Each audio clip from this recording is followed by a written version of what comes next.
तो एक पूरा नाला बह रहा था बहुत बड़ा, तुमने देखा होगा, ये नोएडा की बात है, खोड़ा कॉलोनी के आसपास की। मैं तो गाड़ी से उतरा और पूरा लेट कर आ गया, क्योंकि मेरा कंटेंट ही है भाई, मैं किसी के लिए अपना कंटेंट तो चेंज नहीं कर सकता। और कुछ दिन पहले मैंने भाई कम से कम बहुत बड़ा नाला था मेरे ख्याल 8-10 फुट का, मैं तो उसके अंदर घुस के और फिर मैं बाहर निकला हूँ, क्योंकि ये मेरा पेशा है, ये मेरा कंटेंट ही है ना। तो तुम वहां पे अंदर क्यों एक्सप्लेन नहीं कर पाए किसी को? मतलब मुझे ऐसा लग रहा था कि जब तुम्हें कोई कुछ बोल रहा था तो तुम उन्हें समझाने की जगह ना बस लगातार अपना जो कंटेंट वाली तुम्हारी पर्सनैलिटी है हाँ, वो कैरी करते रहे तुम। देखो मेरी बात तुमने 2 मिनट भी ना अपनी ये रियल पर्सनैलिटी नहीं दिखाई उन्हें। हाँ देखो मेरी बात सुनो, मैं जब अंदर घुसा था तो मुझे ये बोला गया था तुम्हें ना बकचोदी का करनी है, सीधी सी बात है, और मैं बकचोदी का किंग बोला जाता हूँ। मैं बताऊं, जैसे मैं बैठे बैठे कुछ भी बोल देता हूँ, लॉर्ड पुनीत। लॉर्ड पुनीत है या जो भी है। मेरा अंदर क्या काम था, मैं अंदर गया था, मेरी बात सुनो, कोई लड़कीबाजी कर रहा था, कोई अय्याशी कर रहा, कोई बैठा हुआ है, कोई सो रहा है, मैं गया था वहां पे अपना काम करने। तो भाई मैं वहां पे काम ही तो कर रहा था, मैं तो बकचोद कर रहा था, मैं किसी को कुछ बोल तो रहा नहीं था। और कहीं ना कहीं मेरी बात सुनो, पब्लिक मुझे पसंद कर रही थी, सीधी सी बात है, पब्लिक को पता है कि ये क्या बनाता है। अब जैसे मैं तुम्हें बोल दूं भाई साले आजकल के नल्ले बेरोजगार लड़के लक्ष्य नाम रख लेते हैं, मैंने बनाई हुई है, तो तुम में कुछ नहीं फर्क पड़ेगा, क्योंकि तुम बताइए इसका कंटेंट है। या आजकल के भिखमंगे लड़के ऐसी जाली वाली चप्पल पहन के आते हैं बड़े बड़े स्टूडियो में, तो ये भी मैंने बनाई हुई यही है। वाली चप्पल पहन के घूम रहे थे हाँ ना? यही वाली चप्पल में, हाँ यही वाली चप्पल पहन के घूम रहा था मैं। जैसे सपोज करो आज की डेट में आप भी स्टार हो, दुनिया जानती है आपको लक्ष्य चौधरी हो, ठीक है, मैं कितना भी बड़ा कॉमेडी किंग हो जाऊंगा ना, और मैं कुछ भी कंटेंट बनाऊंगा, तुम मुझे जब तक पसंद करोगे, जब तक वो मेरा कंटेंट है। अगर मैं तुम्हारी कॉपी करने लग जाऊंगा ना, तुम खिलसोगे मेरी वीडियो देख के, ये हकीकत बात है। मैं अपने घर पे जैसा रहता हूँ ना, मैंने वो चीज जाके वहां दिखाई बिग बॉस के सेट के अंदर कि मैं ऐसा ही हूँ। अब मैं ये तो नहीं है कि वहां मैं कुछ और हूँ और मैंने अंदर जाके दिखाया कोठी बंगले वाला हूँ। अब मैं मेरी बात सुनो, घर में बैठ के मैं फुल ऑन चूतियापा कर रहा हूँ, मुंह पे चप्पल लगा रहा हूँ, मुंह पे तेल डाल रहा हूँ, मुंह पे ग्रीस लगा रहा हूँ, और मैं वहां जाके तैयार व्यार होकर ऐसे कोठी बंगले वाले लड़कों की तरह खड़े हो जाऊं और वो गले में ये वो टांग लूं और मैं बोलूं हाँ जी ये वो सलाह मशवरा दूं, ये दूं वो दूं, तो भाई मेरे से वो चीज नहीं होगी, चाहे मुझे बुलाओ या ना बुलाओ, बात खत्म हो गई। तो जब तुम घर से निकले किसी बात का रिग्रेट हुआ कि शायद बस ये ना करता था? नहीं भाई, मेरे को कोई रिग्रेट दूंगा और क्यों? अगर दोबारा चांस मिले तो कोई ऐसी चीज है जो नहीं नहीं भाई, करेगा? मैं तो वही चीज करूंगा, मैं जो जाता भाई, मैं बनाई इसलिए हूँ कि ऐसी चीजें लोग खुश होकर सुनते हैं, क्योंकि उन्हें पता है यार ये पुनीत भाई का प्यार है, ये कॉमेडी कर रहा अच्छा, है। अंदर दोस्ती भी नहीं करनी किसी से? भाई मेरा काम ही नहीं है ना, तुमने मेरे पास, फुकरा ने तो ट्राई किया था दोस्ती करने का, फिर फुकरा। उसने ट्राई किया था भाई, हो सकता है उसे कुछ ना कुछ फेम चाहिए हो पुणे सुपरस्टार से, तो भाई उसने ट्राई कर लिया नहीं, हो। वो सच में तुम्हें सपोर्ट करना चाह रहा था नहीं तुम्हें? सपोर्ट करना चाह रहा था मैं, उसका बात मानता हूँ, वो उसके भाई के साथ भी मैंने काम किया हुआ है, ट्रिगर्ड के साथ मैंने काम किया हुआ मतलब है। तुम्हारा अगर कोई सबसे अच्छा सपोर्ट वहां बन सकता था ना, वो फुकरा था। फुकरा बन और सकता था। फुकरा ने बहुत ट्राई भी किया तुम्हें समझाने का कि आज इतना तुमने पता क्या किया? तुम एक बबल बना के गए और तुमने पहले ही दिन फोड़ दिया वो पूरा, हाँ मेरा, सुबह से शाम तक। हाँ मैं रात को शांत रहा था क्योंकि मैं शुरू हो गया था। लेकिन चक्कर ये है ना कि भाई मैं फिर वही चीज कह रहा हूँ ना, मेरे अंदर की ना ये चीजें भरी पड़ी हैं।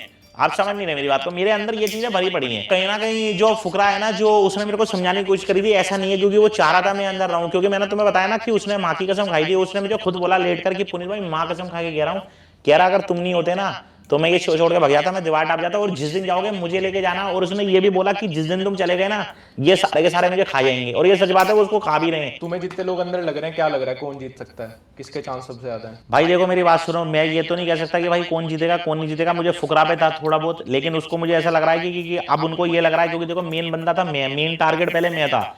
फुकरा को दुनिया जानती है, लेकिन उनको ये लग रहा था कि ये अपनी बकचोदी करके या तुम्हें कॉमेडी लग रहा करके, है फुकरा से अब उनको डर होगा दूसरा, तो वो हाँ फुकरा को फुकरा निकाल को लेंगे? निकला लेंगे। उसके बाद जो अगर पैसों के दम पे कोई जीत सकता है तो भाई वो पूजा भट्ट भी हो सकती है, पैसों के दम पे जीत उससे सकती है। पहले जानते थे पूजा को आप? उससे पहले मैं जानता था, लेकिन भाई वो किसी के दिमाग में नहीं थी, क्योंकि वो 90 की एक्ट्रेस है, उससे तो हमारा कोई लेना देना नहीं, और उससे कोई जानते नहीं, और उनको कोई देख भी नहीं रहा, कौन देख रहा है उनको, कोई जानता है? हमें तो नहीं, हम तो नहीं देख अच्छा, रहे। मैं कुछ कुछ कंटेस्टेंट के नाम लूंगा, जितनों को पहचानोगे बताना, उनके बारे में कोई एक चीज बोलनी है तुम्हें, छोटी सी, जो भी तुम्हारे मन में है, बिल्कुल बिल्कुल। मतलब अनसेंसर्ड है एकदम, जो भी मन में है वो बोल देना। बिल्कुल। अविनाश सचदेव। उसको भी कोई, मैं नहीं जानता उसको, मैंने उसको पहली बार देखा कसम से, बाई गॉड। कोई एक सलाह देनी हो उसको एक दिन के ऊपर, तो क्या दोगे जो तुमने एक दिन नोटिस किया उसमें? मैंने उसको ये देखा कि भाई वो लड़कियों से ज्यादा छेप होता है, तो भैया लड़कियों से दो थोड़ा, तीन शादी भी तो हो चुकी है उसकी। हाँ उसकी 3 शादियां हो चुकी हैं, शायद 3 बारी तलाक हो चुका है, 3 बारी तलाक होने के बाद भी उसका ये हाल है। उसके बाद वो फिर अंडर ट्राई करा था, तो मैंने बोला भाई इतना भी ठरकी बना मत करो, आराम से अपना काम करो, यही बोलना चाहूंगा उसको। फिर तो अपने फलकनाज।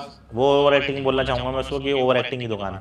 जिया। वो है या नहीं है उसका कोई, उसका वो बेकार है, मतलब वो है भी तो भी कोई दिक्कत भोजी है वो नहीं। हाँ वो भी मतलब उसका कोई काम नहीं है, मतलब बेकार है वो। साइरस ब्रोचा। भाई उसको भी नहीं जानता मैं, वो सिर्फ अपनी बॉडी बनाया जा रहा था, उसको कोई नहीं जानता। वो अच्छा, सिर्फ करता क्या है तुम्हें पता चला? पता ही नहीं भाई, मैंने पहली बार मैं जानता ही नहीं, मैंने उसको कभी देखा ही नहीं, या तो मैं देखा हुआ हूँ, इन्होंने भी पता नहीं कहाँ से बंदे ढूंढ ढूंढ के निकाल दिए। उसके बाद है पूजा भट्ट। हाँ वो तो तुम्हें पता ही है, वो तो क्वीन। बॉलीवुड की क्वीन है भैया वो तो। और जैद हदीद। उसको भी नहीं जानता मैं। वो कुछ बातचीत हुई तुम्हारी? नहीं भाई मेरी कोई बातचीत नहीं, ना मैं जानता ही नहीं उसको, मैंने कभी देखा ही नहीं उसको। और बेबी का? नहीं, उसको भी नहीं जानता। और ये जो पैनलिस्ट बैठे थे सन्नी लियोनी से तो शायद कुछ इंटरेक्शन तुम्हारे बारे में कुछ बोला भी नहीं, सनी लियोन ने मुझे ये पूछा था कि आप जो ये हरकतें करती हो, जो ऐसी वीडियो बनाते हो, आपको इसको दिमाग में कहाँ से आता है, मतलब ये क्या सोच के बनाते हो। तो मैं लगी मेरी कोई स्क्रिप्ट नहीं होती, जैसी स्थिति होती है, जैसी घड़ी होती है, जैसा सामने मेरे सामने सिचुएशन होती है, जैसा बंदा खड़ा हुआ होता है, उसी टाइम उसकी बकचोदी कर देता हूँ उठाकर। अगर सन्नी लियोनी तुम्हें कहे एक बार अपने सामने ही नाले में लेटने को फ्री में पर भाई फ्री में तो तुम्हें पता है मैं फ्री में तो काम करता नहीं हूँ। सन्नी लियोनी के लिए भी नहीं करोगे? भाई सनी लियोनी से हमारा क्या लेना देना, सनी लियोनी से हमारा क्या मतलब, क्यों हमें क्या दे देगी Sunny Leone. Domino's presents the 4 cheese pizza with 4 different kinds of cheese from the Domino's Cheesylicious range. Savor a bit of nostalgia with every bite. Order in delicious comfort foods from restaurants on Swiggy. ठीक है। और जो अजय जडेजा जी थे वो? अजय जडेजा जी को मैं यही कहना चाहूंगा भाई, वो बैठे हुए थे वहाँ, वो 30-40 साल पहले हमने उन्हें देखा था, 25 साल पहले। उनका तो कोई काम ही नहीं, उन्होंने तो जबरदस्ती बैठा रखा था। क्या काम है उनका, क्या चीज है। हम वहाँ कॉमेडी कर रहे थे, हमारी एंट्री हो रही थी सलमान भाई के साथ, तो उनसे सवाल पूछा जा रहा है, वो हमें सलाह दे रहे हैं। भाई एक बार बताओ, सब एंटरटेनर थे, उनका कोई मतलब उनका तो कोई मतलब ही नहीं है, ना तो वो एंटरटेनर, ना वो क्रिकेटर। कम बजट में आ गए होंगे ना? कम बजट में आ गए होंगे। सिर्फ नाम अजय जडेजा दिया हुआ है, वो 25 साल पहले है। वो भी उनका क्रिकेट छूट गया था, क्रिकेट छूट गया था, उन्होंने खुद वो पता नहीं क्या कर रहे थे, क्या नहीं कर रहे थे, खुद उनका क्रिकेट छूट गया। भाई बंदा ऐसा तो बैठाओ ना कि भाई मेरी बात सुनो, जज किसको बोलते हैं? जज उसको बोलते हैं कि जब वो खुद उसने कॉमेडी करी हो, तो वो कॉमेडी सामने किसी को जज कर सकता है, उसका तो कोई लेना देना ही नहीं है। शायद रिलेवेंट जो थे वो सन्नी लियोनी थी, हाँ, एक एमसी स्टैन था, हाँ बस। एमसी स्टैन भी बेकार है। वो उसको किस लिए बैठा रखा है? कॉमेडी थोड़ी करता है वो तो अपनी गाले अपनी वीडियो में या फिर अपने गानों में माँ बहन करता है। और ये जो अपने न्यूज अंकल थे वो भी बेकार थे। वो क्या कर रहे थे, उनको क्या आता है? मेरी बात नहीं समझ रहे। वो किस लिए, मतलब किस लिए हम, मतलब वो हमें सलाह देने वाले कौन होते हैं? अब मेरी बात सुनो, तुम कोई काम कर रहे हो, बुरा मत मानना। तुम अगर कोई कॉमेडी कर रहे हो तो मैं तुम्हें जज कर सकता हूँ, मैं ये बोल सकता हूँ कि भाई तुम बेकार कर रहे हो, और तुम ये बात मान भी लोगे कि पुनीत सुपरस्टार ने बोली है, क्योंकि मैं खुद 11-12 लाख वीडियो डाल चुका हूँ, और तुम्हें ये पता है कि पुनीत सुपरस्टार कॉमेडी करता है, चाहे जैसी भी करता हो।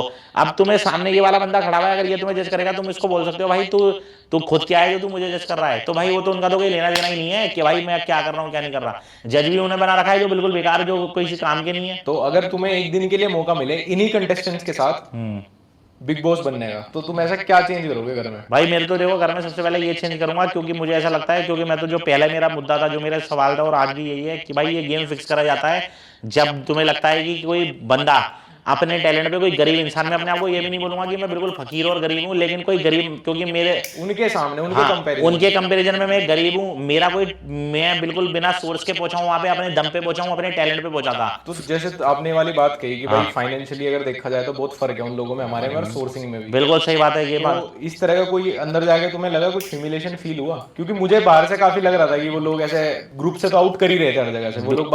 अब एक रीजन ये हो सकता है कि जो तुम वहां पे हरकतें कर रहे थे, उनको ऐसा लग रहा होगा कि अरे भाई अब नॉर्मल है बंदा, हाँ, तो समझ नहीं पाए। हाँ, या दूसरा ऐसा था कि उनको लगा कि यार हमारे स्टैंडर्ड का नहीं है। हाँ बिल्कुल सही बात है। तो उनको लगा, तो भाई मैं तो देखो मेरी बात सुनो, मैंने तो तुम्हें बोला ना कि मैं जगह देखकर रंग नहीं बदलता हूँ, मैं जैसा हूँ मैं रियल हूँ। फुकरा को तुम्हें लगा कि फुकरा के साथ वो फिर भी फ्रेंडली हो गए थे लोग? भाई देखो, फुकरा के साथ वो फ्रेंडली नहीं हुए थे, फुकरा जबरदस्ती घुस रहा था उनमें। फुकरा ना डर गया था कि अब ये पुनीत सुपरस्टार के बाद यहाँ अब ये मुझे भी निकलवा सकते हैं, इसलिए फुकरे ने जो है ना उनके रंग में रंग गया। मतलब उसने क्या हुआ, उसने समझौता कर लिया उनसे। उसने तुम्हारा सपोर्ट किया था जब मेरा पूछा था कि मेरा सपोर्ट, हाँ मेरा सपोर्ट किया था, मैं मना नहीं कर रहा। फुकरा भाई को मैं यही बोलना चाहूंगा, मेरा सपोर्ट किया था। फुकरा को ये पता लग गया था कि अगर मैं पुनीत सुपरस्टार के साथ रहा ना तो ये मेरे Dreaming of a career in computer science?